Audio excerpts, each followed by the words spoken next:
This one's wife. Justice for girls, but no iron. Hello, I'm H.G. Tudor.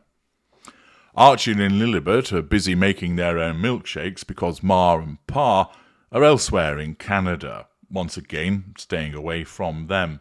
But of course, that is what you do when motherhood is the most important thing for you.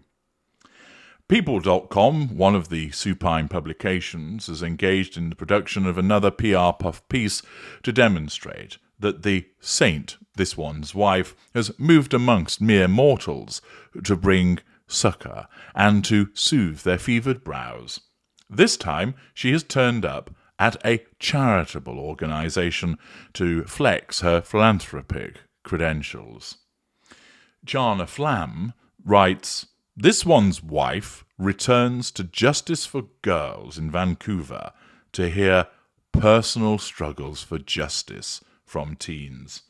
I'm sure that actually they were treated to lots of tales of this one's wife's own struggle for justice. Justice." The Duchess of Sussex visited the Canadian non-profit for the first time in 2020, bringing up the past. This one's wife returned to Justice for Girls, a Canadian non-profit organisation that aims to help teenage girls living in poverty. The Duchess of Sussex, 42, visited the charity organisation's Vancouver office on Tuesday. This one's wife, who visited the same office in 2020, joined Jessica Lake and Laurie Thompson from the Lake family's All One Fund and a group of women for a discussion regarding the non-profit's work. Now, I should imagine that the Lake family's All One Fund had already arranged to have this meeting with Justice for Girls, and this one's wife, as part of this supposed rehabilitation of her image, which won't work, as I've explained in Will She Ever Win Over the People, has then decided that she will come along for the purposes of hijacking the event. Thus, let's go to the ice hockey and be seen there, and we'll have Harry dropping the puck.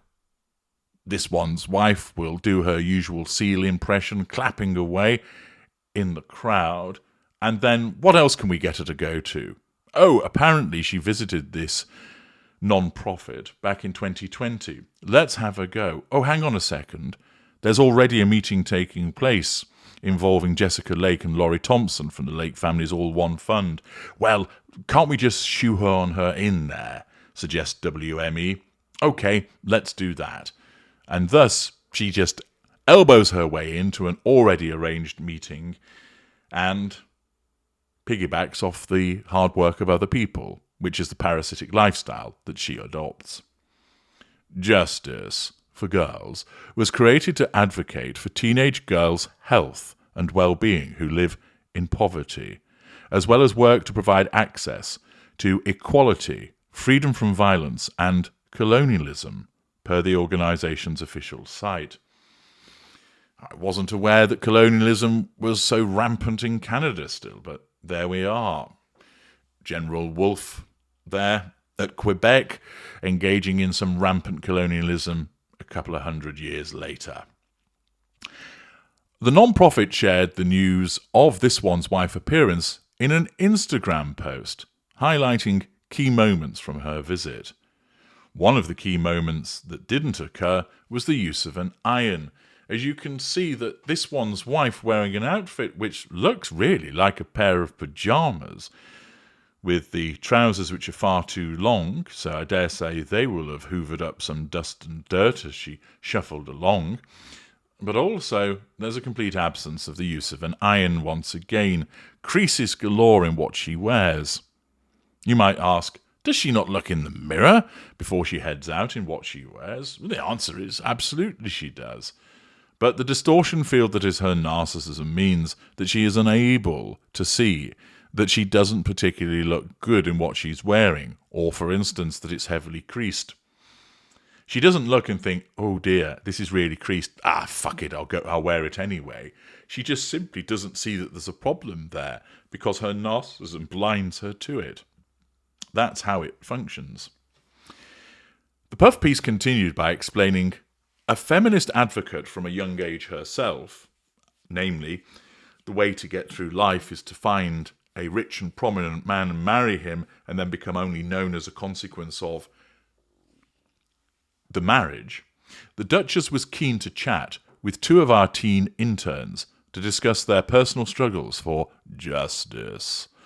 The organisation's caption read, "Her genuine and understanding approach left the girls feeling heard, supported and inspired." Well, isn't she so brave? Isn't she so inspiring? Able to turn up an event that was already arranged, elbow her way in and actually listen to somebody. Did she go out there and actually do anything to assist the achievement of justice? No. Justice for Girls also shared how the participants of This One's Wife's visit participated in conversations about the organisation's decades of work advocating for girls' access to education, freedom from violence, Indigenous rights and environmental justice, and focused on the importance of girls and young women's leadership. Notice again that This One's Wife is turning up at a non-profit which is related to young people, people who are about 20 years younger than she is. This is because, by way of character trait acquisition, she believes that she's a peer of theirs, hence all of the hugging and hanging out with them. It is a little bit like a vampire sucking the lifeblood from a younger person in order to maintain their own looks. The organisation, which was founded 24 years ago, has also created public education workshops, advocacy clinics and other local outreach initiatives in an effort to end violence, poverty and racism among young women. All laudable aims, naturally. The non-profit also focuses its efforts on criminal justice monitoring, advocacy and outreach for girls, education and promoting girls' human rights.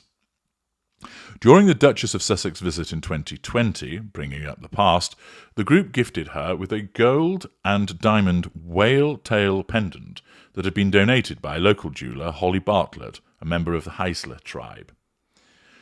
We all felt at ease, and I think that was a testament to the Duchess. Justice for Girls co-director Zoe Craig Sparrow told People after This One's Wife's first visit, bringing up the past. She said it was important for her to get to know the local context around the issues in the communities.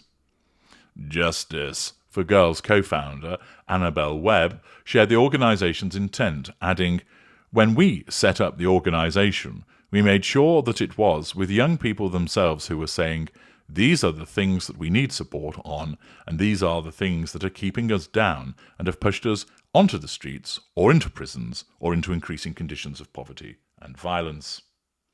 This One's Wife and Prince Harry also attended a hockey game between the Vancouver Canucks and the San Jose Sharks on Monday. The Duke 39 and the Duchess of Sussex are in Canada ahead of the next Ingrifftus Games, which will be held in Vancouver and Whistler in 2025. Harry, a former captain in the British Army, founded the International Adaptive Sports Tournament for wounded, injured and sick service personnel and veterans in 2014. Thus, there we have another visit. The kids are managing on their own. They've been left with milkshakes for a few days. And This One's Wife is now ploughing the charitable act, turning up at an already arranged event and acquiring character traits and managing the facade through her visit. Notice that we don't actually get to hear anything about what she had to say. Probably WME have realised, don't report on what she has to say. She has nothing actually to say, given the fact that the little ones are little and there are things in the pipeline, and I can't name any of the traditions that we engage in. Oh, but then I remember, so I ensure a puff piece is pumped out the following day about what we do at Christmas. WME have probably realised it's best to ensure that whatever she has to say, whatever beige word salad comes spilling from her mouth, isn't reported on because it makes her look stupid. And thus, instead, there's simply a PR puff piece with pictures showing her attending and listening and piggybacking off the good endeavours of other people. I'm HG Tudor. Thank you for listening.